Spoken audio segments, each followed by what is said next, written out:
Bonjour amis internautes de Wisport, on démarre la revue d'actualité de ce mardi 21 février par l'écho de la tanière, au lendemain de sa victoire d'entrée face au Nigeria pour le compte de la première journée de l'édition 2023 de la Coupe d'Afrique des Nations, réservée aux joueurs âgés de moins de 20 ans. L'équipe du Sénégal, tombeuse du septuple champion d'Afrique 1-0 sur la pelouse du stade international du Caire, s'est aussitôt tournée vers son prochain match. En vue de leur deuxième sortie contre le Mozambique prévue mercredi, les Lionceaux ont tenu une séance d'entraînement dans la matinée de ce lundi 20 février au Caire. Le groupe du sélectionneur Malick Daf était au complet. Qualification Coupe du Monde 2023 basket, la délégation sénégalaise qui est arrivée hier est composée de 10 joueurs ainsi que tous les membres du staff technique, DTN, entraîneurs. Babacar Sané et Khalifa Diop vont rejoindre le groupe. Notons aussi que le staff est déjà à pied d'œuvre pour démarrer les séances d'entraînement et préparer sérieusement ses dernières fenêtres qualificatives pour la Coupe du Monde, informe notre source qui précise que l'équipe a voyagé dans d'excellentes conditions. D'ailleurs, de Sagana Diop et ses hommes ont effectué leur première séance d'entraînement à Alexandrie.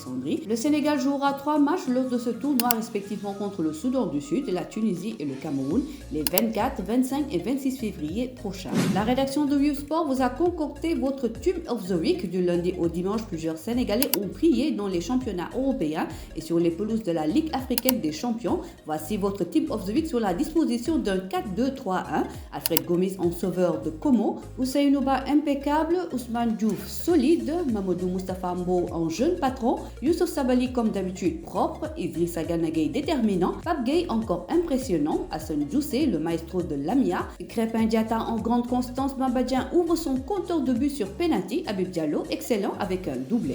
Ligue sénégalaise Coupe de la Ligue effectuée ce vendredi, le tirage au sort du premier tour de la Coupe de la Ligue sénégalaise a révélé quelques belles affiches qui se disputeront au cours du week-end prochain.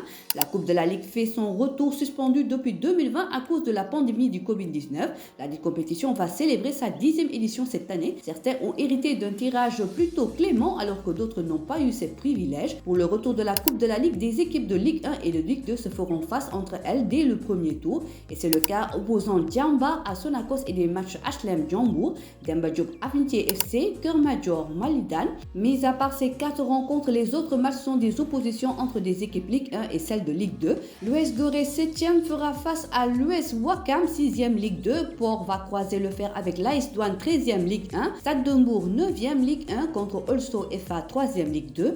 Mbour Petite Côte 11e Ligue 2 fera face à Ceneps Excellence de Thiès 14e Ligue 1. Linguère 12e de Ligue 1 fera face à Diamono Fatick 1er Ligue 2. Dakar Sacré-Cœur 6e Ligue 1 fera face à Thiès FC 8e Ligue 2. AS Pikine 10e Ligue 1 fera face à Duc 10e Ligue 2. A noter que le derby rufisquois qui aura lieu au stade Ngalandou Diouf entre Teungueth FC et Agel. Les matchs sont prévus les 25 et 26 février. Pour rappel, le Casa Sport, Jaraaf, Génération Foot et Guédiawaye FC sont exemptés pour ce premier tour. On termine par du long avec le combat du rachat. Le nouveau promoteur Mansourba de la structure Djambar Production a ficelé le combat de lutte entre Zos et Adafas dont la date reste encore à être définie auprès du CNG de lutte. Encore une fois, l'arène sénégalaise nous offre un choc de génération après les combats entre Boy Niang 2, Balla Gaye 2 ou encore Bombardier et Tapha Tine. Ficelé par Djambar Production, organisateur notamment du combat entre Siteu et Papa Sow en novembre dernier. L'affiche entre Zos écurie d'Ordorat et Adafas face Beno sera le théâtre de l'affrontement entre deux époques et deux philosophies complètement différentes. Zos va-t-il renaître de ses cendres ou s'enterrer? Affaire à suivre. Voilà, c'est tout pour aujourd'hui. L'actualité sportive continue sur nos plateformes digitales.